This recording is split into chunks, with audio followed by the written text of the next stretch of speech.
Le ministère de la Santé de Russie, je veux dire du Québec, dépose une nouvelle loi sous bâillon, pour une 8e fois en 7 ans.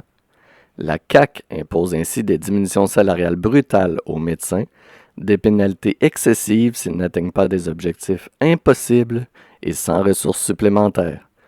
Attention, ceci n'est pas une blague. C'est quoi la prochaine étape?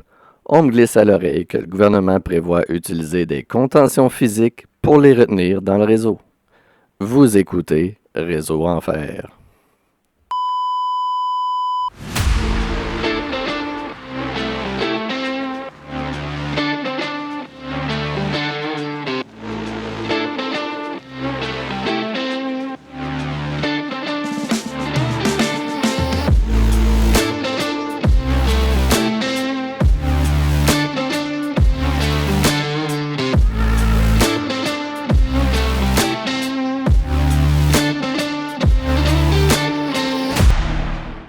Bienvenue à tous dans cet épisode spécial de Réseau Enfer.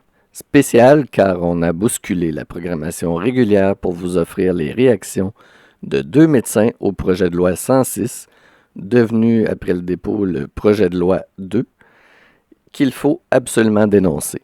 Premièrement, je saisis l'occasion de vous inviter à soutenir la cause ultime de Réseau Enfer, défendre les travailleurs de la santé, les patients du réseau, et dénoncer toutes les aberrations du système de santé. Comment? Partagez les épisodes, abonnez-vous sur Spotify, laissez des commentaires et des likes. Tout ça favorise les algorithmes et améliore la portée de notre message aux dirigeants. On en a assez d'un système de santé inhumain et déficient. Pour ceux qui veulent contribuer sous forme de dons au succès de Réseau Enfer, il est maintenant possible de vous abonner sur Patreon en échange d'informations exclusives sur les coulisses de Réseau Enfer. Comme plusieurs d'entre vous le savent, je suis infirmier à temps plein dans le réseau. Je sacrifie beaucoup de sommeil et de temps et de repos pour vous offrir chaque semaine des témoignages sur l'état actuel du système de santé. C'est pas pour faire pitié que je dis ça, c'est parce que j'ai beaucoup d'ambition pour améliorer Réseau Enfer, du meilleur équipement, du soutien technique, des collaborateurs, bref, je suis prêt à tout pour avoir un impact sur le débat de société qu'il faut avoir sur notre système de santé. Merci pour votre écoute. Voici votre épisode sur le projet de loi 106. On enregistre cet épisode le 23 octobre 2025. On est au lendemain d'une annonce très importante du premier ministre. Non, je suis trop poli. On est au lendemain d'une annonce dévastatrice et antidémocratique du premier ministre. Le gouvernement va mettre fin aux négociations avec les médecins et leur imposer de nouvelles conditions de travail dans une loi spéciale. J'ai réussi à réunir 2 médecins pour discuter de la situation potentiellement catastrophique pour le réseau de la santé et donc pour la population. Je vous présente Dr Kim Charette, urgentologue. Enchanté. Et vous reconnaîtrez le franc-parler de Dr Chantal Savard, médecin de famille, retraité, et la toute première invitée de Réseau Enfer. Bonsoir Chantal. Oui, bonsoir Carl. Ça me fait plaisir d'être de retour. Ben, ça me fait plaisir de te retrouver aussi. En espérant qu'ils ne vont pas penser, les médecins, que je suis la Michelle Bergeron, là, qui va se mêler de ce qui la concerne plus. Mais bon, en tout cas. Ben, avec ton expérience en même temps, tu peux témoigner de ce type de situation-là. Premièrement, c'est quoi vos réactions? Vous avez vu sûrement sur les réseaux sociaux, il y a eu beaucoup de réactions de médecins. Est-ce que vous partagez leur sentiment de frustration? Kim, d'abord. Oui, je pense que c'était un peu attendu, là. C'était un drôle d'adon qui avait un beau vidéo enregistré après l'édition par M. Legault, on va dire ça comme ça. Mais oui, c'est un peu de la frustration, de la déception, puis ça va être le même courant de pensée que dans les dernières semaines, malheureusement. Chantal? Moi, j'étais devant la télé justement parce que j'avais vu qu'il était supposé de faire une annonce. Ça m'a vraiment surpris que ça soit pré-enregistré. Ça avait l'air figé. Puis évidemment, ben, pas de période de questions. Fait que là, après ça, ben, j'ai écouté les analystes. Puis non, vraiment, j'ai pas de mots pour décrire ce que je ressens. C'est, comme je te dis, moi, je suis retraitée, donc ça ne me touche plus. Mais on est là-dedans, on vit là-dedans quand même là, de tout ce qui se passe depuis le printemps, puis j'en reviens pas qu'on en soit rendu. Un beau vidéo de 90 secondes à peu près. Dans le- Puis, je sais pas pour vous, moi j'avais l'impression qu'on dirait que c'était pas le premier ministre, on dirait que c'était l'image, une intelligence artificielle qui avait fait cette vidéo-là, On tellement va dire, hey. l'image, oui, on dirait que l'image était trop lichée pour que ce soit vrai. Mais, mais c'était sa voix, hein. Oui, Regarde, les syndicats, il a insisté là-dessus pendant, je sais pas, à combien de reprises. Mm. Chantal, au cours de ta carrière, as-tu déjà vu une relation aussi conflictuelle entre les médecins et le gouvernement? Non, non, c'est la première fois. J'avoue que, bon, j'ai quand même vécu là, l'ère Barrette. Alors ça, moi, ça m'avait beaucoup touché. Puis, moi, m'a dit que Dr Barrette, là, c'est pas mon préféré, celui-là. Alors, je pensais jamais qu'on aurait pire. Jamais. Mais là, vraiment, force est de constater que Dubé, là, puis Legault ensemble, oulard. Puis pourtant, Barrette, on était content d'avoir un médecin au ministère de la Santé. On croyait qu'il allait pouvoir peut-être remettre les pendules à l'heure. Toi, Kim, est-ce que tu as vécu l'ère Barrette? Ben, quand j'ai terminé, c'était justement Gaétan Barrette qui était le ministre de la Santé. Puis c'était très, très compliqué euh, appliqué pour les fameux PREM à ce moment-là, parce que la prise en charge était encore d'actualité à ce moment-là. J'ai fini en 2017. Puis c'était vraiment une question de qui voulait absolument qu'on fasse la prise en charge à tout prix, ou disons contre les autres responsabilités qu'on a en hospitalier, dont l'urgence. Puis ça a été vraiment compliqué pour ma part de travailler à l'urgence à ce moment-là. Il a fallu que j'aie 2 dérogations successives pour travailler en Gaspésie, où il y avait des plus de 30 à 40 cas de découverture là, dans mon milieu. Donc, c'est suite à ça que j'ai pu travailler à l'urgence. Mais ça a été un peu conflictuel, on va dire ça pour le moins. Oui, je comprends. C'est certain que là, si on revient à l'annonce de M. Dubé, on a vu beaucoup de réactions sur les réseaux sociaux, comme je disais. Il y a beaucoup de médecins qui menacent ou qui préparent déjà leur exode dans une autre province ou au privé, etc. Est-ce que vous pensez que l'impact sur le réseau va être... À quel point ça va impacter le réseau, Chantal? Oh, mais ça va être, ça va être épouvantable. Moi, j'en reviens pas qui croient encore que les médecins vont accepter ça. Tu les écoutes, même les journalistes, là, en tout cas hier, là, puis, ben voyons, là, puis, Larocque, Paul Larocque, là, ben voyons donc, vous allez pas me faire à croire qu'ils vont pas s'en aller, voyons donc, voyons donc. Non, non, regarde, là, moi, je pense que vraiment, là, ils sont à côté de la traque, là, parce que les médecins, il y en a qui sont partis. Moi, je fais partie de ceux-là parce que je sentais que j'étais tannée. Mais je suis pas la seule dans ce bateau-là. Il y en a beaucoup qui vont se réorienter, changer de province, euh, puis prendre leur retraite. Je suis d'accord. Puis toi, Kim, Ben, je pense que c'est un peu dans ouais, le même ordre d'idée, là. C'est vraiment une question que les gens sont beaucoup en train de regarder pour un plan B, là. Je pense qu'il y a comme tout le temps la contrainte d'avoir une famille, puis tu sais, ta vie qui est au Québec, là. Ça, c'est vraiment une des choses qui est vraiment peut-être une des choses qui vont être un point de rétention, mais pour les gens qui, admettons, qui vont faire leur résidence ailleurs au Canada, ou qui vont justement, qui n'ont pas de point d'attache, qui sont célibataires, mais dans leurs souliers, j'aurais peut-être pas le même discours actuellement. Puis je me dirais, c'est quoi mes options? Où est-ce que je peux aller? Puis je vais aller en Ontario, par exemple, où ils viennent de renégocier avec les médecins de famille à des conditions vraiment beaucoup plus harmonieuses, puis qui respectent leurs médecins de famille beaucoup plus, qui leur donnent les outils pour réussir aussi. C'est pas mal ça le nerf de la guerre. selon toi, c'est quoi le point qui accroche le plus dans la loi que veut imposer le ministre Dubé? Est-ce que c'est le fait que ce soit sans l'autorisation, ben, sans négocier, ou c'est le fait de les pénalités de 15%, ou c'est le changement de mode de rémunération? Je pense que principalement, la façon que je vois que les gens sont le plus déçus, c'est un peu l'attitude cavalière, puis le fait que un peu comme le docteur Ilva disait là, pour la VMSQ dans son point de presse ou son entrevue avec Patrick Lagacé aujourd'hui, là, que on se fait cracher d'en face. Puis pour vrai, je connais pas beaucoup de médecins qui sont fameusement paresseux, puis tous mes collègues travaillent, ils se donnent à 100% pour leurs patients, puis des docteurs qui travaillent pas à temps plein, j'en connais pas tant que ça, puis il y en a d'autres qui travaillent pas à temps plein, puis il faut aussi, je pense que ce qui a été oublié, c'est qu'il y a des gens qui ont des contraintes familiales, qui ont d'autres choses qui justifient le fait qu'ils sont pas peut-être aussi performants que voudrait le ministre Dubé puis le premier ministre. Mais tout ça pour dire que je pense que c'est plus dans l'attitude, l'approche, puis le fait que on essaie de trouver des solutions, puis on en a proposé beaucoup, même dans les plus petits milieux, puis à la plus petite échelle, comme dans mon urgence, par exemple. Puis on se fait tout le temps dire non, puis après ça, au final, on se fait, après plusieurs mois d'essais, le nouveau Centre de Québec, mais on se fait dire que c'est de notre faute. C'est comme un peu démotivant quand tu te donnes à 100% chaque jour, puis tu te fais dire que ta job, c'est un peu de la merde, puis tu prends pas assez soin de tes patients, puis que tu te donnes pas assez à répétition. C'est vraiment très, très difficile à accepter. Dans mon dernier épisode, je recevais Dr Bertrand Beauvais, puis elle avait mentionné que dans une étude, il y a environ seulement 5% des médecins qui travaillent pas à temps partiel, qui travaillent pas à temps plein, pardon, puis qui n'ont pas une raison médicale ou qui sont retraités depuis. Tu sais, ils calculent que si tu as pris ta retraite le 21 Mhm. février, ben, tu n'as pas travaillé à temps plein le reste de l'année, tu rentres dans les statistiques. Donc, tu sais, s'ils n'ont pas une bonne raison, il y a juste 5% des médecins qui ne sont pas en maternité ou en retraite, comme je disais.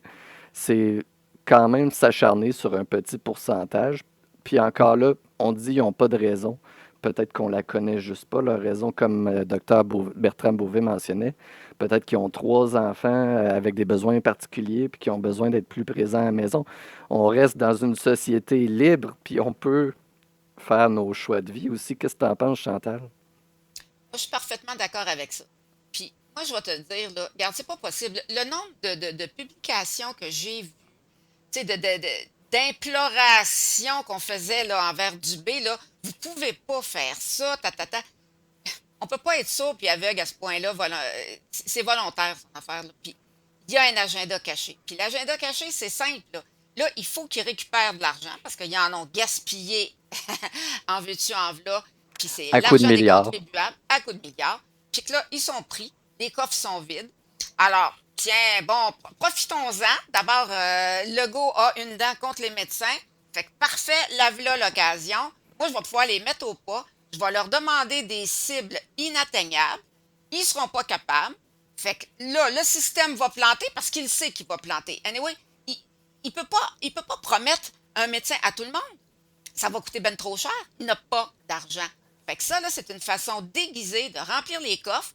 Puis, c'est qui le coupable? Ben, ça va être les docteurs. Ça ne marchera pas. Fait que ça va être Ouais. de notre faute encore. Fait que qu'on n'accepte pas, ça va être de notre faute pareil. Puis là, je m'inclus là-dedans, mais c'est encore un vieux réflexe, là, mais je parle au nom des médecins, tu sais.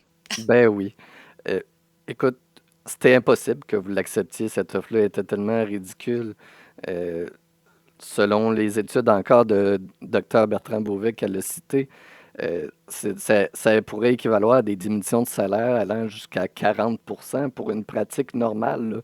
Là. Pour un médecin qui augmente pas de famille qui augmente pas son volume, c'est une très grosse perte. Puis là, tu continues d'avoir tes dépenses de cabinet, tu continues de payer tes assurances, puis tout ça, ça va vite.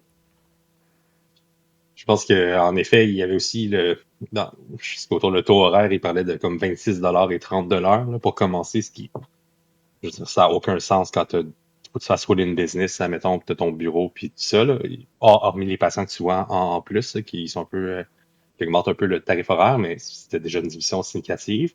Je pense que ce que Dr Bertrand Beauvais aussi apporté, c'est qu'il y avait, puis ça, on oublie de le dire dans l'étude là, qui parlait des seulement 5% à temps partiel, c'est qu'il y en a 30 ou 31% des gens qui prennent une semaine ou moins de vacances par année. Là. C'est surtout ça qui m'a marqué quand j'ai vu le résultat de cette étude-là. Moi, chapeau à ces gens-là parce que j'étais peut-être comme ça quand j'avais pas d'enfant, que j'étais en début de carrière, puis je payais mes dettes d'études plus rapidement.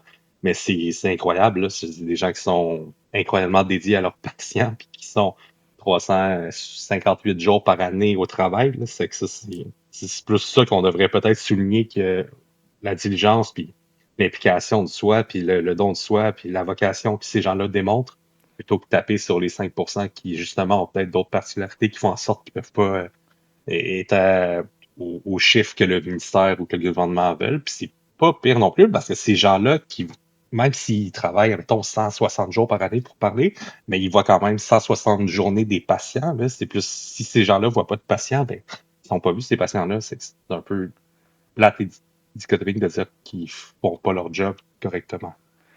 Puis tu parles du cœur à l'ouvrage que mettent la plupart des médecins dans le réseau. Je dirais la plupart des professionnels dans le réseau. C'est notre réseau de la santé, il y a pas 56 000 forces, là, mais une des forces qu'il y a, c'est que la résilience du personnel soignant qui continue de travailler dans des conditions souvent pas faciles puis pas optimales. Pour la relève qui s'en vient, c'est pas encourageant de voir que même ça n'existera plus, là, Chantal. Non, puis moi, je vais te le dire, là, les médecins, là, tout le monde travaille. C'est pas possible, là. Et ce qu'ils demandent, c'est pas faisable. Parce qu'on a tous, d'abord, premièrement, on a tous, les médecins, là, pour être médecin, il faut que tu aies à la base un trouble obsessionnel compulsif, là.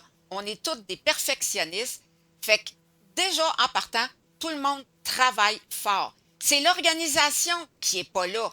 Puis, ça se ferait tellement facilement. Ils fonctionnent à l'envers. Tu sais, qui nous les donne, c'est-à-dire qui donne aux médecins là, les ressources qui manquent. Les patients vont s'inscrire après. Je l'avais déjà mentionné, ça, je pense, dans le premier épisode. Donne à une clinique là, tous les intervenants qu'elle a de besoin, les physiothérapeutes, les inalos, les diététiciennes, toutes là.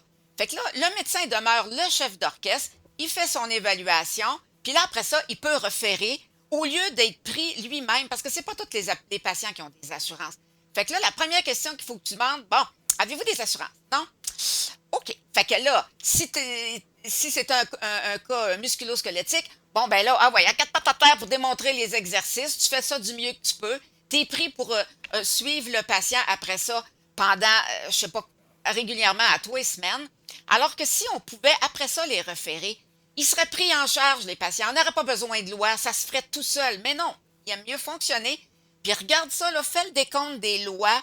C'est épouvantable le nombre de lois qui sont tombées sur la tête des médecins.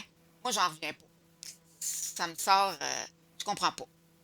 Selon vous, est-ce que les médecins ont présentement l'appui populaire? Moi, je trouve ça difficile de départager ce que pense la population puis ce que pensent les médias. Kim, qu'est-ce que tu en penses? Je pense qu'il y a deux types de réponses à notre, disons, notre conflit là, avec le gouvernement. Il y a des gens qui nous supportent, qui sont 100% derrière nous. Puis il y a beaucoup de gens qui, c'est parce qu'ils ont des connaissances, des personnes qu'ils connaissent, qui travaillent dans le réseau de la santé, puis qui voient un peu les conditions. Puis les autres qui trouvent qu'on est excessivement grassement payé, des bébés gâtés comme on a été malheureusement décrit dans les médias, puis qu'on gagne beaucoup trop cher pour le service qu'on donne. Euh, c'est difficile, c'est difficile, c'est un débat qui clive beaucoup, je pense. C'est aussi difficile pour certaines personnes, tu sais, je comprends un peu leur point de vue également, là. Je pense que, tu sais, on a quand même besoin de prendre en charge les gens, de leur donner des services pour justement, parce que c'est une grosse pourcentage du budget annuel au Québec qui va dans les soins de santé. Oui. Mais en même temps, est-ce que si on a toutes les conditions réunies pour pouvoir faire tout ça puis porter tout ce poids-là sur nos épaules, je trouve ça un petit peu difficile Ben, en même temps, on ne à connaît même porter pas ça, là. encore les objectifs que le gouvernement veut que les médecins de famille atteignent. Puis, bon, on peut être sceptique, là. J'ai comme l'impression que ça va finir par être un chiffre irréaliste, puis on leur fournit aucune aide supplémentaire, aucune ressource supplémentaire. Donc, ça va être impossible, Ouais. Chantal. Effectivement. Il y a rien de précis là-dedans. Là. Tu lis le projet de loi, puis même il l'a répété, je l'ai entendu du ben non, je m'en vais leur donner 500 infirmières. Ben oui, toi. Je m'en vais leur donner ci, je m'en vais donner. En fait, non. Il promet. Puis combien de fois qu'on s'est fait promettre des affaires? Moi, j'ai lu quelque part là, qu'il y a encore des cliniques là, qui attendent encore des forfaits reliés au personnel qui avait été fourni, puis qu'ils ont toujours pas reçus. Puis, non, vraiment, il fonctionne, comme je le dis, à l'envers. C'est prenez en charge, puis on vous donnera les ressources après. Sauf que c'est pas de même que ça fonctionne. Donne-nous les ressources. Docteur Oliva arrêtait pas de le dire, on veut bien opérer, mais les salles sont fermées. Tu sais, s'il voulait vraiment régler le problème, là, ça aurait été réglé depuis longtemps. Pourquoi là, qu'il cavale comme un fou dans sa dernière année là, de mandat? Franchement, là, moi, en tout cas, j'en reviens pas. Il sait, c'est parce qu'il ne veut pas, c'est ce que j'ai dit tantôt. Ils ne veulent pas, ça va coûter trop cher. Ça fait que là, mais là, sauf que ça leur prend un coupable, ça peut pas être eux autres. Ils sont jamais coupables de rien. Fait Non. que là, ça va être les docteurs. C'est ça. Ouais, ils ont trouvé leur cible facile, c'est les docteurs. Euh, bon, disons que on imagine qu'il va y avoir plusieurs départs, plusieurs réorientations de carrière. Puis, les médecins de famille, ben, ils font des gardes à l'hôpital aussi, à l'urgence, sur les départements de médecine. Euh, à- Comment ça va impacter disons toi, dans ton urgence, Kim, comment tu imagines que ça va se passer dans les prochaines semaines? Ben, c'est sûr que pour le moment, il n'y a pas eu d'annonce de départ de notre part. C'est sûr que j'ai une de mes collègues, par exemple, qui travaille à temps partiel en Ontario parce qu'elle a l'opportunité de faire du moonlighting ou du dépannage. Euh, mais tu sais, ça dépend aussi quel impact ça va amener sur un plus long terme. Tu sais, si c'est encore la même chose, c'est juste le fait de couper le salaire, même des conditions de travail qui sont pas améliorées, puis on s'entend, un peu comme Chantal a mentionné, tu sais, ils promettent des trucs, mettons, dans le nouveau projet de loi, mais ils ont coupé 1,5 milliard dans la dernière année dans le système de la santé. C'est bien beau me donner 50 millions, mais tu as coupé 1,5 milliard. Tu sais, ça ne vaut pas ce que tu as enlevé en ressources. Nous, on le voit quotidiennement. Ils coupent des infirmières dans des postes, ils les remplacent pas. Ils mettent des auxiliaires dans des postes. Il y a des cliniciens avant, c'est qu'ils sont obligés tout le temps d'aller chercher de l'aide, mettons, pour donner des médicaments intraveineux, faire des attels, faire d'autres trucs. C'est des pertes de temps, puis c'est des pertes d'expertise, puis c'est des pertes aussi disons, productivité qui sont tangibles, puis qu'on voit à chaque jour, puis qui, moi, je l'ai remarqué dans les dernières semaines, les derniers mois. C'est toutes ces choses-là qui sont pas améliorées, selon moi, parce qu'ils, justement, ils n'ont pas le budget, puis ils n'ont plus d'argent, puis là, ils essaient de casser les trucs sur notre dos, puis ils essaient de trouver des coupables. Puis ils sont aussi, ils sont un peu dans leur sondage, sont très défavorables. C'est que ça donne Ouais. gouverner par sondage, c'est que tu décides de te trouver un coupable, tu décides d'avoir des politiques qui sont avec des choses qui sont populaires auprès de l'électorat, puis tu croises les doigts que ça va fonctionner d'ici un an pour pouvoir remonter dans les sondages puis te faire réélire. C'est un peu triste, mais c'est un peu la réalité qui se passe actuellement, je pense. Ils sont dans leur chambre d'écho, dans leur tour d'ivoire, puis ils coupent pour sauver de l'argent. Bon, couper, c'est pas ça le problème, mais c'est qu'ils coupent ou ils coupent des services. Ils coupent jamais dans le gras de la Mm. bureaucratie. Euh, Chantal, tu en avais parlé dans ton épisode, là, c'est irritant à quel point on n'arrête pas d'ajouter des couches de démocratie inutiles. Puis je dirais que Santé Québec, c'est la plus onéreuse. Qu'est-ce que tu en penses? Ben, la plus onéreuse. Mais en plus, à quoi qu'elle sert? Ça fait un an qu'elle est là. On a-tu vu un changement? On a-tu vu quelque chose? Non, pas en tout. Puis, en tout cas, moi, non, vraiment, là, je suis très déçue. Puis, je l'ai publié ce matin, là, mais, tu sais, au début, quand Dubé a dit, là, au tout début, là, il disait, je m'en vais shaker les colonnes du temple. Moi, là, j'ai dit, dans ma tête, je me suis dit, ah, ça se peut-tu qu'enfin, on ait un ministre de la Santé qui vraiment va réorganiser? Parce que moi, dans ma tête à moi, c'était ça, on va shaker les colonnes du temple, fait que on va tout démolir parce que c'est tout croche, puis on va repartir à zéro. Fait que t'es tombé de haut. Un peu beaucoup, oui. Vraiment, j'en reviens pas. Parce que là, on m'a dit que il se prenait pour Samson en shakant les colonnes du temple, là. Mais là, c'est Moïse, là, hein, parce que là, il va faire provoquer l'exode des médecins hors du pays d'Égypte. Là. Ça fait que les médecins vont s'en Ouais. aller. Fait que bravo, Moïse. Puis ça va avoir un impact sur des décennies probablement. Là, tous les médecins qu'on va avoir perdus, puis la relève qu'on va perdre parce que, on va le dire, là, la relève, il y en a beaucoup qui vont probablement abandonner aussi, voyant le chaos dans lequel ils s'en viennent s'installer, ou en tout cas, ils vont peut-être plus choisir une spécialité que la pratique omni. Mm. Kim, est-ce que tu es en contact avec des étudiants en médecine ou est-ce que tu as leur point de vue un peu? Ben, c'est sûr qu'on supervise beaucoup des résidents externes à l'urgence où je travaille. Pour le moment, à part les résidents qui sont pas à l'arrêt, là, les externes sont à l'arrêt, mais tu sais, je pense qu'ils comprennent bien nos revendications, puis comprennent aussi bien euh, que c'est quand même historique là, d'avoir un conflit aussi sévère, puis d'avoir des coupures aussi sévères, disons, sur qui sont aussi tangibles. Dans ce contexte-là, je pense qu'on a quand même un appui de nos externes, mais je comprends aussi leur peur par rapport à leur formation médicale. Puis si j'étais à leur place aussi, j'aurais beaucoup d'appréhension. C'est juste de savoir un peu l'inconnu qui est devant nous qui est beaucoup anxiogène dans ce contexte-là. Donc, je pense qu'ils comprennent bien les aléas du conflit, mais en même temps, ils ont, ils ont pas beaucoup de pouvoir à travers tout ça. Là. C'est un peu ils sont un peu entre l'arbre et l'écorce actuellement, je crois. Là. Tout à fait. Puis, est-ce que ça te frustre encore plus, toi, Chantal, que ce soit un gouvernement sur la pente descendante qui est très bas dans les sondages, qui n'a pas nécessairement d'appui populaire ou de légitimité démocratique, qui impose un projet de loi aussi musclé et autoritaire envers les médecins? Je trouve ça plate parce que de toute façon, moi, je suis certaine, avec tout ce qu'on entend, ils ne seront pas réélus. OK? Fait que Mhm. c'est l'énergie du désespoir. Mais c'est vraiment antidémocratique, à mon avis. On aime ça se gargariser, nous autres, les Québécois. Hey, on a une démocratie. Écoute, là, avec qu'est-ce qu'on a comme gouvernement, là, c'est pas de la démocratie, ça. Pas pantoute. Puis, je trouve aberrant que personne se lève en chambre pour protester contre ça. Oui, on a beau me dire, hey, quand un gouvernement qui est majoritaire, il peut faire ce qu'il veut. Je m'excuse, là, mais à un moment donné, il y a des limites à tout, là. Puis si les autres partis se levaient puis protestaient, s'ils le font pas, ça veut-tu dire qu'ils sont d'accord? Fait que s'ils sont d'accord, c'est ça qu'on va avoir c'est parmi eux autres qu'on va avoir à choisir en 2026. Moi, on m'a dit qu'ils sont mieux de me donner des méchantes preuves d'honnêteté, là, parce que, non, vraiment, je trouve ça vraiment plate, là, de toute façon, je leur ai écrit. J'aime ça écrire des lettres, là, tous mes collègues le savent, là. Alors, j'ai écrit à chacun de toutes les parties, pas à Legault, mais, puis je leur ai dit justement ce que je viens de te dire là, que je trouve ça dommage que cette loi-là passe, puis qu'ils devraient se lever pour protester parce que c'est antidémocratique.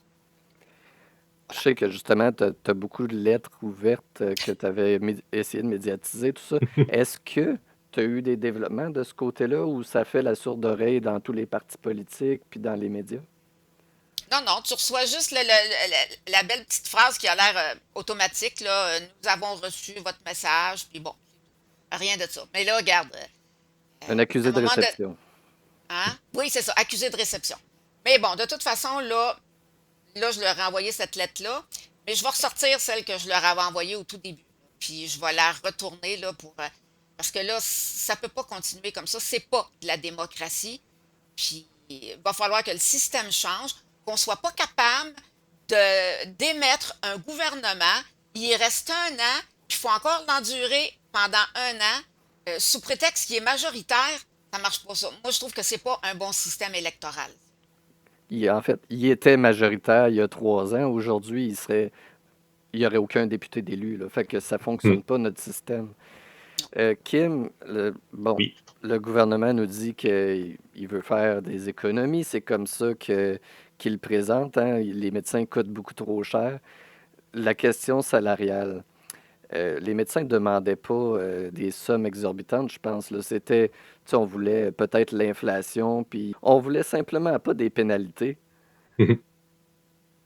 Ouais, ben, je pense que j'ai pas les chiffres vraiment. Ça n'a pas été des choses qui ont été vraiment discutées, que ce soit avec la FMOQ, là. Je pense qu'il y a des chiffres qui ont été leakés un peu dans les médias, comme quoi c'était autour de 30%.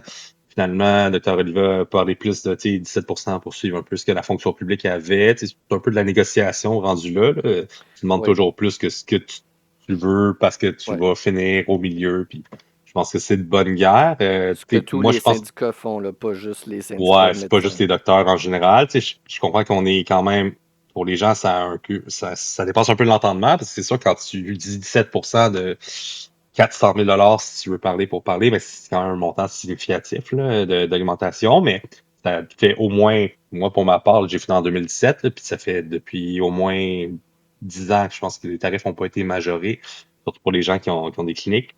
Puis l'inflation, ben, ça a grugé peut-être 30% depuis ce temps-là. C'est sûr que c'est quand même significatif sur l'ensemble de la facturation, si on veut, médicale, mais je comprends que ça reste encore une guerre de chiffres, une guerre d'opinion publique aussi, parce que les gens trouvent que c'est des gros montants aussi dont on discute dans les médias. Mais je pense que c'est plus dans cette optique-là que j'ai vu la négociation par rapport aux chiffres récemment, mais c'est pas nécessairement le nerf de la guerre puis de la perception. Là. Je pense que c'est plus une question de conditions de travail qui sont. Puis il y a comme quelque chose qui a brisé à travers le temps, je pense, à force de la confrontation. Là, que ce soit à travers la vue de mes collègues, les spécialistes que je côtoie, c'est plus la façon que on tient ça à bout de bras.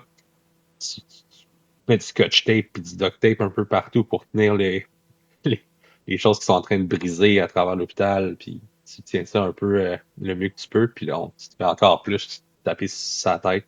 Puis en disant que tu fais une job tout croche, puis que c'est plus jamais assez. C'est plus ça que ça devient un peu décourageant, je pense. Tout à fait. Chantal, tu te situes où sur le salaire? Le salaire, ben, premièrement, moi, je suis une omnipraticienne, OK? Puis là, je t'avais de vraiment, en fait, je suis spécialiste médecine familiale, mais j'ai jamais, jamais, même en travaillant à temps plein, fait 400 000 OK, là, honnêtement, là, moi, ça tournait autour de 200 000. Puis enlève 40 000 d'impôts, puis enlève 40 000 de frais de bureau. Mais ça, la population ne le comprendra jamais. Pour une grosse partie du monde, on est très riche, on est bien payé. OK? Ils vont payer leur dentiste, ils vont payer leur vétérinaire, ils vont payer le plombier. Ça passe. Mais nous autres, on est redevables. Ça, là, je suis plus capable. Je suis plus capable de l'entendre, celle-là. Là. Je l'ai remboursé, mon prêt, OK? Puis j'ai payé 40 ans d'impôts. Fait que je l'ai redonné amplement l'argent qu'on a payé pour moi. Fait que là, ça, là, je suis plus capable. Puis tu as Puis ce que je trouve... contribué. Ah, excuse-moi. Je voulais Non, juste non, dire, c'est bon. puis tu as contribué à la société en formant d'autres nouveaux médecins, tu as contribué à la société en soignant des gens qui sont vulnérables et malades. Fait que c'est ça. Puis moi, je te le dis, ce qui va arriver, bon, si on enlève, mettons, les médecins qui vont partir, les médecins qui vont s'exiler, ceux qui vont rester, là, regarde, effectivement, ça va être inatteignable, les cibles. OK? Parce que c'est dans notre ADN. Comme je te disais tantôt, les médecins ont tout un trouble obsessif-compulsif. On est perfectionniste. On ne pourra pas voir un patient en 10 minutes. T'sais, on a beau l'envoyer à la blague là, dans les publications sur Spotted. Là. Ouais, ben c'est ça, attendez-vous, vous allez voir 10 minutes de rendez-vous. On ne pourra pas faire ça. Ben, c'est-à-dire, les médecins ne pourront pas faire ça. Fait que, qu'est-ce qui arrive? C'est qu'en bout de ligne, ils vont vraiment perdre de l'argent. Ça va être une réduction de salaire parce que ça ne sera pas faisable d'atteindre ces cibles-là. Puis c'est dommage parce que quand tu regardes ça, il y a une grosse majorité des médecins, c'est des femmes.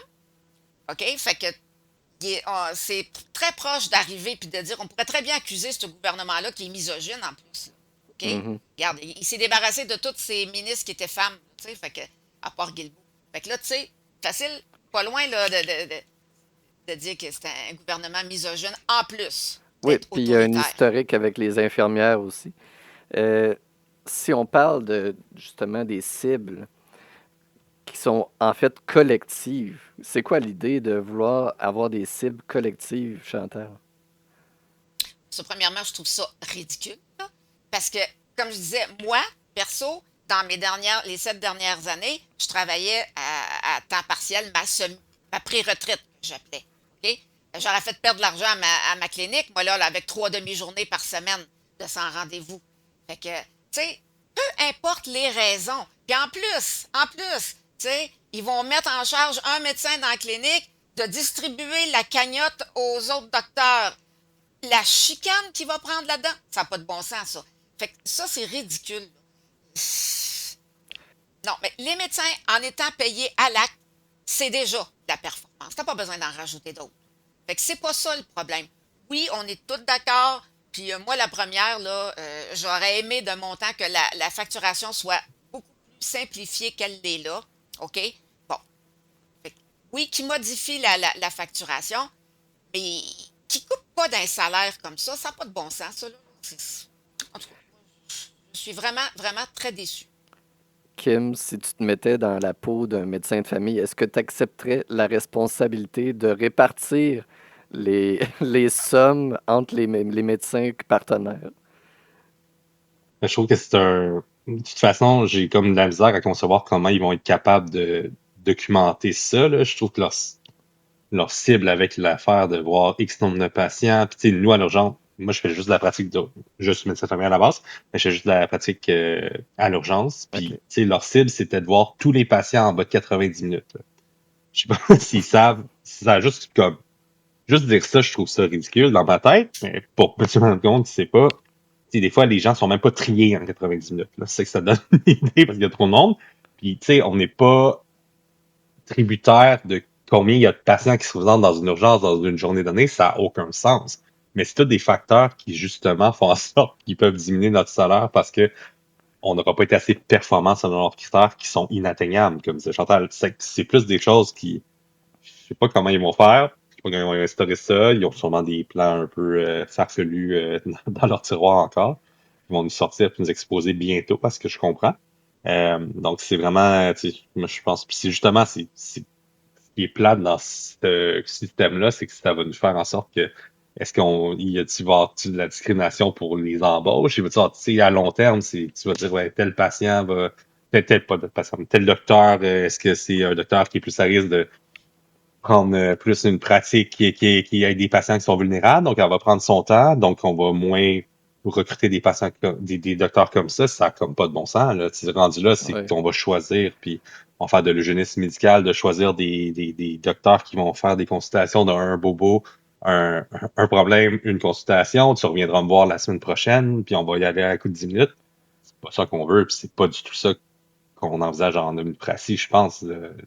Même à l'urgence, c'est différent comme pratique, mais c'est impossible. C'est impossible. Tu vas voir tout le monde en 10 minutes. On va se trouver par des fois à discriminer les patients plus vulnérables parce que ça prend plus de ressources puis de temps pour les soigner. J'espère vraiment de tout cœur C'est qu'on se rendra jamais là. ouais. Ça a comme pas de bon sens, puis c'est déontologiquement inacceptable de la base. Mais tu sais, je pense que c'est justement ça. Je pense que c'est justement monsieur le ministre est un comptable, puis pour lui, tout peut être comptabilisé, mais si t'as jamais mis les pieds dans une urgence, dans un cabinet de médecin, si t'as jamais été dans nos souliers, tu peux pas savoir comment. Des fois, tu peux même penser que ça va prendre 10 minutes, puis c'est basic le problème, puis finalement, c'est beaucoup plus complexe, puis il y a des choses que tu vas aller décider chez ton patient qui vont prendre énormément plus de temps, puis c'est ça qui est un peu la beauté de la médecine de famille, puis de faire justement une pratique où comme on dit qu'on est des omnipraticiens, qu'on prend un peu tout en charge, mais c'est de prendre globalement en charge le patient. Mais ça implique qu'il y a des fois que ça serait pas en 5 minutes, puis ça fait partie de la game, puis ça va toujours faire partie de la game. Ils peuvent pas redéfinir ça en plein milieu juste parce qu'ils ont des objectifs particuliers. Puis je pense pas qu'il y a personne qui va accepter ça, là. Parce que, comme disait Chantal, on est tous un peu toc, puis on est tous un peu des overachievers dans notre vie. Puis depuis qu'on était au cégep, à l'université, on a toujours, on s'est donné à 100%. C'est comme dur de dire que là, je vais devenir un médecin ordinaire après toutes ces années-là parce que je vais vouloir remplir des critères puis des checklists d'un ministre qui est un peu déconnecté de la réalité. C'est un peu beaucoup déconnecté de la réalité, on peut se dire. Chantal, est-ce que le gouvernement est conscient de toutes ces problématiques-là qu'on vient de soulever ou il choisit juste d'ignorer la situation? Oui, c'est tout ça, je te le dis, moi. C'est pas possible. Depuis le temps, c'est in- c'est pas possible. Il sait tout ça et c'est volontaire. C'est parce que si il y avait 8 ans, moi je suis allée les lire dans sur Google, là, c'était quoi les promesses là, de la CAQ en 2018. Puis c'était ça, entre autres, là, donner, améliorer l'accès, puis couper dans la bureaucratie. Fait que là, tu me feras pas coller, toi, qu'en 7 ans, il n'y a pas eu le temps de faire ça. Fait qu'ils savent, ils l'ont pas fait parce que ça les intéresse pas. Et je le répète, c'est pas juste maintenant, là. Ils savent que ça coûterait trop cher. Puis non. Puis je trouve ça vraiment, vraiment plate parce que, je m'excuse, là, mais les personnes, les cas là, qu'on a à voir sont de plus en plus lourds, de plus en plus. C'est beaucoup, beaucoup de personnes âgées. OK? Ça prend du temps. Là, au début, je pensais que c'était moi au sans rendez-vous, là, parce que moi, je me souviens très bien que j'étais capable de voir 6 patients à l'heure dans mes débuts. Là, OK? 6 patients à l'heure. Là, c'est 3. En dernier, là, c'était 3. Là, je dis, coudonc, ça doit être parce que je suis vieille, c'est ça. Là, regarde, je suis lente, là. Mais, sirop, c'est ça. Les cas sont lourds. Juste d'amener le patient, des fois, là, c'est toutes des personnes âgées en marchette, là. Là, juste les amener, après ça, l'hiver, les faire déshabiller. Sacrifice, le 15 minutes, il est fini, là, ça fait longtemps, t'as même pas eu le temps de le questionner. Fait que, non, les patients sont lourds, c'est compliqué, puis la technologie qu'on a, elle nous aide pas. Moi, ils nous avaient promis mer et monde avec l'ordinateur. Ben oui, toi. Ça prend un mot de passe ici, ça te prend un carnet de mots de passe, puis il te change tes mots de passe à tout bout de champ, c'est quand même ton ordi, mais non. Puis on n'est pas capable, le dossier santé numérique, on a encore juste les labos, les prises de, c'est ça, les labos, l'imagerie, puis les médicaments. On est en 2025, OK? On a envoyé du monde sur la Lune dans les années 60, puis là, on n'est pas plus capable d'avoir une technologie meilleure que ça qui nous ferait gagner du temps. Non. Fait que vraiment, c'est une absence de volonté de vouloir vraiment améliorer le réseau et c'est vraiment plate parce que c'est ça qu'il y aurait de besoin. Mais moi, je me dis, là, ce qui a l'air d'une grosse catastrophe, ben, peut-être bien que c'est ça que ça prenait, là, parce que justement, tout le personnel soignant, il est overachiever, comme Kim disait, et on le tient à bout de bras. On fait tout pour les patients parce qu'on ne veut pas qu'ils s'aillent dans le trouble. Mais là, je pense que le monde va être tellement dans le trouble, il va falloir qu'il se passe quelque chose. Puis, il va falloir le mettre à terre puis le recommencer. Là, on peut plus le réformer, on peut plus le rabouter. Là, moi, dans ma tête à moi, tu sais, je t'avais dit au premier épisode là, qu'il était en phase terminale, là. Mais là, il est décédé, là. Regarde. Ouais, Non. ouais. Il est même plus. On enlève, on débranche le respirateur.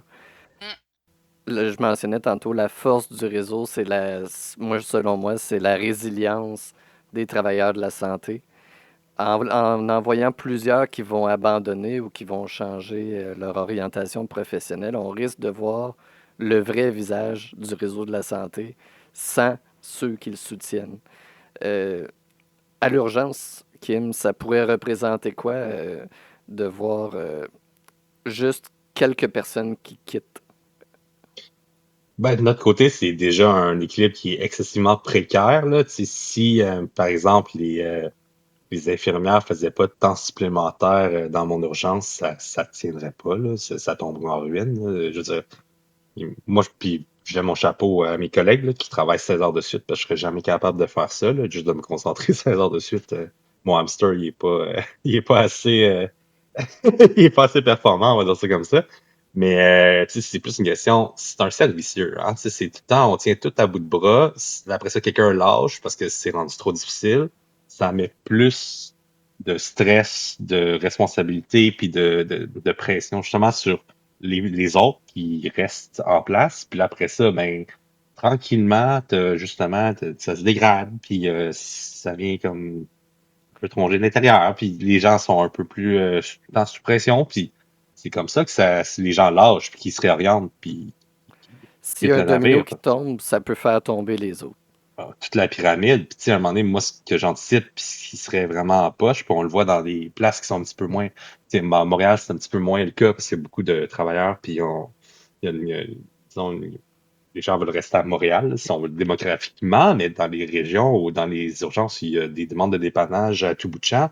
Moi, j'anticipe des bris de service ou des choses comme ça. Là. Tu sais, ce serait pas la première fois. Puis quand j'ai travaillé en Gaspésie il y a plusieurs années de ça, il y a déjà quelqu'un qui est mort d'un infarctus parce qu'il n'a pas été capable d'être transféré d'un centre à l'autre. Puis quand il est arrivé au centre, il n'y en avait pas de docteur cette nuit-là. Parce Hmm.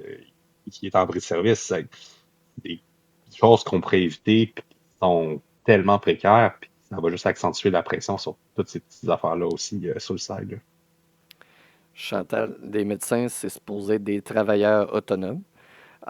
Pourquoi le gouvernement se mêlerait d'autant de vos tâches puis de vos conditions de travail si vous êtes des travailleurs autonomes puis que vous êtes, vous êtes déjà régi par un code de déontologie puis tout ça?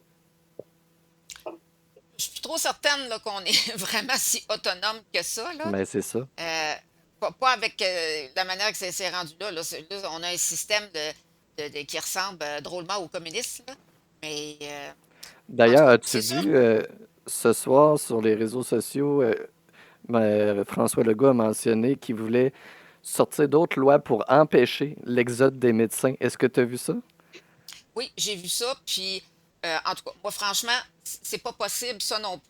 Puis j'espère, parce que j'ai lu par après d'autres publications, et puis selon la Charte des droits canadiens, il peut pas faire ça. Fait que ça, je pense qu'il l'envoie là, de même, là. Mais là, c'est vrai qu'il va y avoir un gros tollé s'il fait vraiment ça, là.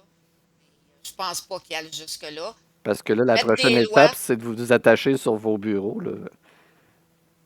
ben là, regarde. Ils vont peut-être venir te rechercher chez vous, Chantal. On va t'envoyer un Eh, huissier. Seigneur de la vie, non, je penserais pas. Ils vont venir te En tout cas, moi, récupérer je pendant voudrais ton pas travailler. voyage. Non, non, non, non, non.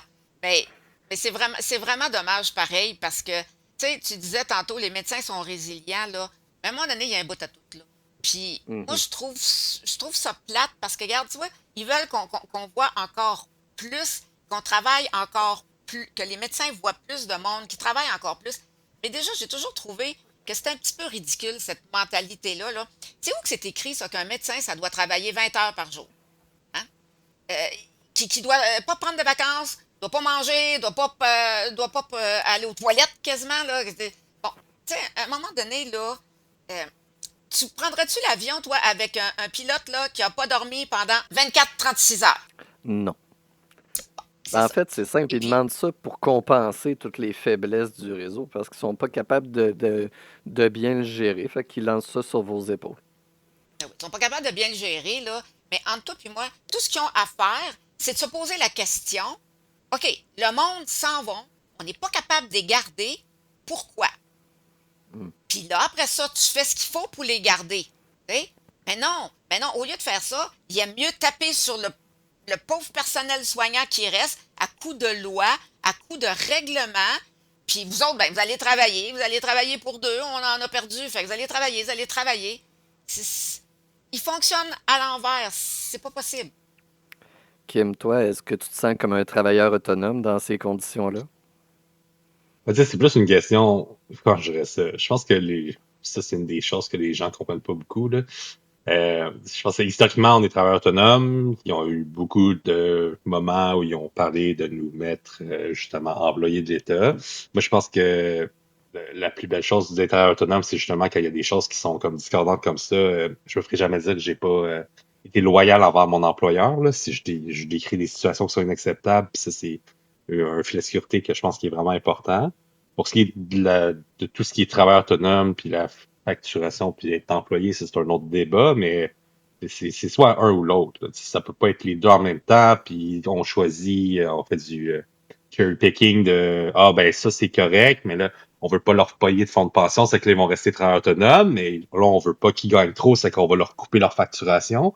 Ça a comme pas de bon sens. C'est soit tu fais un ou l'autre. Dans la situation actuelle, ben là, ça devient, les limites sont très, très, disons, floues, puis ça devient un peu mélangeant même. Chantal, quel avenir pour le réseau de la santé si on fait rien puis qu'on les laisse aller? Ça va tomber. C'est ça l'avenir, là. Regarde, ils peuvent pas perdre beaucoup de médecins. Puis la manière que c'est parti là, il y en a une gang qui s'en vont. Puis tu sais, il avait beau dire arrêtez les moyens de pression parce que vous empêchez des futurs diplômés. Mais regarde, ouais, ceux qui vont partir, là, ben, puis ceux qui vont rentrer, ça va s'équivaloir. Fait que bravo le comptable, là. En tout cas, moi, je ne confierais pas mon budget. Mon budget de maison, moi, il arrive. Puis s'il y a des affaires qui ne fonctionnent pas, c'est pas dans les ressources, c'est pas dans mon épicerie que je coupe, hein. C'est ailleurs, dans les dépenses secondaires. Fait que non. Moi, dans ma tête à moi, mais comme je t'ai dit, je l'ai lu quelque part il y a pas longtemps, là, puis ils savent très bien ce qu'ils font. Sont... Ils ont un agenda caché, puis euh, ils sont en ligne pour ça, puis voilà. C'était des négociations difficiles avec les médecins, entre les médecins et le gouvernement. Là, j'ai comme l'impression qu'on a passé à un autre niveau. C'est presque la guerre qui est déclarée, là, je veux dire. Ils ont pris une mesure très extrême. Fait que moi, en tout cas, c'est certain qu'il y a des médecins qui vont y aller vers des moyens de pression extrêmes aussi. Vers où ça pourrait aller selon toi, Kim? C'est difficile à dire, là, parce que je pense qu'on n'a pas encore l'étendue des dégâts, puis qu'est-ce que ça va donner dans les prochaines semaines, là, puis les conditions aussi de la game sont pas encore définies, là. Je pense que ça, c'est vraiment, mais tu sais, des gens qui refusent de faire de l'enseignement parce que c'est pas dans leur tâche clinique, ça se pourrait, là. Je veux dire, techniquement, on fait de l'enseignement quasiment en pro bono, là, généralement. Là, on est quasiment pas rémunéré pour ça. Puis c'est vraiment le bon vouloir de la plupart des intervenants et des médecins, à part ceux qui ont des postes académiques. Là, mais je pense que ça pourrait donner des places où ça pourrait être très, très conflictuel dans les prochaines semaines, même si ils pourraient mettre une loi qu'on serait obligé de faire de l'enseignement. Là. Ils ont l'air bien bons pour faire ça. Sinon, ça, c'est plus tu sais, des gens qui vont se désengager, des gens qui vont démissionner des postes justement de gestion, les gens qui sont des chefs dans plusieurs départements qui vont juste dire ben, moi, je vais m'occuper des patients, je vais faire de la prise en charge parce que l'enseignement et la recherche, c'est pas important. C'est que fuck it, puis on va juste voir des patients le plus vite possible, puis faire le plus de cliniques possible, puis ça va être moins compliqué ma vie aussi à travers tout ça. C'est que c'est plus le désengagement qui est dangereux parce que justement, les gens voient un peu, oui, il y a les soins aux patients, mais il y a beaucoup, beaucoup de choses qu'on fait de façon connexe qui sont pas nécessairement nécessaires, rémunérées ou qui sont pas nécessairement connues du public, puis que ça se peut que ces choses-là tombent, puis ça sera jamais remplacé, puis ça, le système fonctionne un peu là-dessus. Là sur le bon vouloir de tout le monde. Puis c'est aussi les, les, les choses qu'on fait un peu dans l'ombre. Toi, Chantal, est-ce que tu penses que les médecins devraient prendre des moyens de pression plus lourds? Moi, je me dis, moi, je suis plutôt du style agressif, là, ça paraît d'ailleurs dans mon ton de voix. Je J'ai dirais toujours direct. trouvé, ben, direct, j'ai toujours trouvé que la FMOQ, c'était trop doux, mais là, eux autres, ils disaient que on peut pas tout, on peut pas négocier avec colère, il faut, OK, mais on peut, la douceur, c'est bon, là, mais ça exclut pas la fermeté quand même, là. Fait que là, je sais pas. Tu sais, les médecins, déjà, à la base, on est tous du monde qui, on fait bien les choses, OK? Alors, vraiment, là, passer outre justement, à notre code de déontologie, là, faire la grève. Je sais que dans le temps, il me semble que moi, je me revois dans un autobus, puis il me semble qu'on est allé la faire, la grève. Mais est-ce que les médecins seraient prêts à faire ça aujourd'hui, là, tu sais, là? Je ne sais pas. En fait, ce qui serait le fun, c'est que la population, il faudrait que tout le monde se lève, là. À un moment donné, tu sais, ils font des manifestations, des campements sur les campus d'université pour des affaires de guerre qui se passent à 1000 lieues d'ici. Mais là, on leur fait, on leur montre qu'ils vont perdre leur médecin, que les soins vont être réduits à cause d'un gouvernement, puis personne réagit. Tu sais, je veux dire, on manque de leaders, là. Tu sais, moi, je sais que le monde va me dire, j'ai vu beaucoup de films, j'ai lu beaucoup de livres. Mais Siro, les Français, ils ont réussi à faire une révolution, puis à mettre à terre la monarchie. Bon, OK, on n'est pas obligé de couper les têtes, là, mais on pourrait-tu réagir autrement que de chialer dans notre salon? Moi, tout le monde, la population, ce que j'entends, c'est attends, tu vas voir, tu l'auras pas, mon vote, la CAQ, en 2026. Ouais, OK. Ils savent qu'ils l'auront pas, ils savent qu'ils seront pas réélus. Mais en attendant, puis les prochains, qu'est-ce qui nous. C'est quoi les preuves qu'on a qui vont. Comme quoi, qui vont être meilleures, puis qui vont être vraiment plus démocratiques, puis qui vont aider vraiment la population? Moi, c'est ça que Faudrait vraiment embarquer la population avec nous. Faudrait que toute la population embarque, puis réclame que le réseau de la santé soit maintenu dans des conditions optimales. ben, c'est ça que je dis, ça prendrait des leaders, là, tu sais, du monde au Mhm. coin des rues, là, puis qui haranguent le monde. Parce que, oui, c'est bien beau s'exprimer sur les réseaux sociaux, sur Spotted et tout ça, mais t'es assis dans ton salon, OK? Fait que, quelque part, là, on aurait besoin de rassemblement, puis il faudrait... La population peut pas laisser faire ça. Tu sais, je veux dire, ils ont beau dire ils chialent contre nous autres, qu'on est des vieux riches, là, puis qu'on est trop bien payés, mais il reste que, ça, c'est une petite minorité. La grosse majorité du monde, même ceux qui ont de la misère à avoir des médecins, quand ils réussissent à rentrer dans le système, ils savent qu'on travaille pour eux autres, qu'on fait bien notre job, puis là, fait que moi, je pense qu'ils sont pour nous, mais il faudrait qu'ils soient derrière nous aussi. qui pourrait être un leader que les gens vont suivre et écouter? Parce que c'est pas évident, là, tu sais. Les médecins, bon, vous êtes très occupés, puis bon, mettons un infirmier qui se lèverait, pas nécessairement les gens qui trouveraient que c'est légitime et crédible. J'ai de la difficulté à trouver quel pourrait être le genre de figure que les gens vont suivre. Ben, tu sais, si je reviens à mon exemple de la Révolution française, ben, il y avait un journaliste, là, Camille Dumoulin, il y avait Danton, bon, je pense que c'était un avocat. Fait que, tu sais, ça prendrait, peu importe, peu importe ta formation, ça prendrait du monde qui entraîne le monde. Parce que là, comme c'est là, comme je te dis, c'est facile les réseaux sociaux, mais on est bien assis tranquille, puis moi, je trouve que ça manque d'énergie. Est-ce que tu y crois, Kim, à la population qui vous soutient, puis des médecins engagés vraiment dans la cause au lieu de juste décrocher? Ben, je pense que, tu sais, il y a de la vie, il y a de l'espoir. Il y a tout le temps le vieux dicton prévaut quand même, là, mais c'est ça on le sent. C'est des patients, puis je pense que vous avez un excellent point tous les deux, là, c'est quand tu as accès, c'est avoir l'accès aux soins qui est compliqué au Québec. Une fois que tu as accès aux soins, je pense que les gens comprennent que tu es super bien traité, on a des standards de pratique parmi les plus élevés au monde, puis tu es bien soigné. Mais c'est mauditement avoir accès à ton docteur ou avoir accès à des soins ou attendre 45 000 heures à l'urgence avant de voir un docteur, c'est ça qui frustre les gens le plus.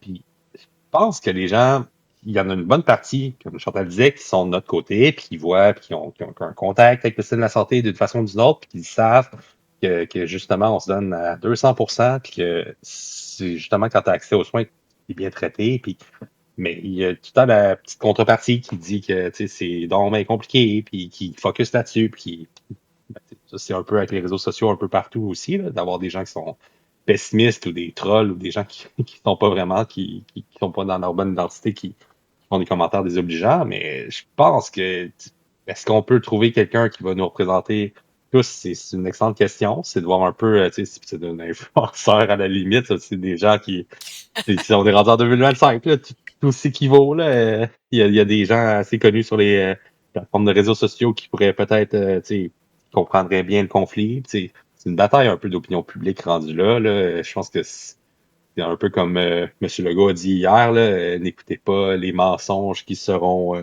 véhiculés par les formations des syndicats de docteurs avec un 4S. C'est juste fâchant, là. Tu sais, c'est vraiment ça. Puis c'est comment gagner l'opinion publique, ça s'est rendu un peu touchy, là, je pense, selon moi. Parce que qui dit vrai, qui dit faux, puis les gens ont l'air d'être vraiment mélangés à travers tout ça. Il y a ce que les journalistes disent, ce qu'ils rapportent. Il y en a qui sont un peu plus de notre côté, qui sont plus nuancés. Il y en a d'autres qui nous haïssent pour mourir, pour des raisons qui leur sont propres. Mais c'est ça. Je pense que c'est vraiment une question que c'est rendu. On est rendu là de voir un peu comment on peut rallier les gens à notre cause, puis essayer de faire en sorte que les gens comprennent notre réalité, même s'ils sont vraiment à des centaines de lieues de ce qu'on fait au jour le jour. Puis de voir comment on peut vulgariser ça le plus facilement possible, de façon le plus accessible possible aussi à monsieur, madame, tout le monde. Je pense rendu là. Je retiens que ça prend un médecin qui est populaire sur TikTok pour mener les troupes. Chantal, je te donne le mot de la fin. Crains que nos troupes un peu, là, essaye de motiver les gens à agir. La dernière fois, dans mon premier épisode, j'ai terminé en disant aux médecins, battez-vous. Là, je vous dirais que au point où on en est rendu, ça serait choisissez-vous. Parce que de toute façon, il n'y a personne qui va le faire à votre place. Fait que ça va être à vous de décider qu'est-ce que vous voulez que les prochaines années soient. Il ne faut pas que votre travail, que votre vie soit toute dictée par des bureaucrates ou des fonctionnaires qui connaissent rien. Alors, c'est important que vous pensiez à votre santé. Puis, dites-vous que, en tant que médecin, on envoie des patients dans nos bureaux qui sont en burn-out. Et c'est quoi qu'on leur donne comme conseil? Ben, c'est de ralentir puis de couper des choses. Alors, peut-être qu'il faudrait que pour les médecins, on en arrive aussi à ça. Parce que de toute façon, on ne sauvera pas tout le monde.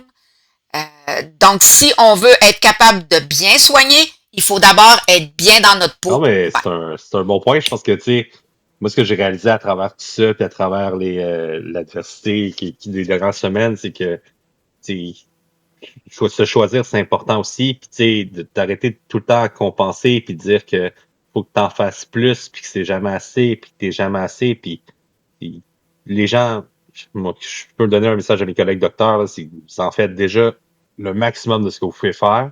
Il y a des choses qu'on ne contrôlera jamais, puis ce qui arrive en ce moment, on n'a aucun truc de contrôle là-dessus, malheureusement, puis on est un peu des control freaks en médecine, là. C'est pour ça que c'est une des choses qui viennent nous chercher autant qu'on n'ait pas le contrôle sur ce qui se passe actuellement dans la situation actuelle.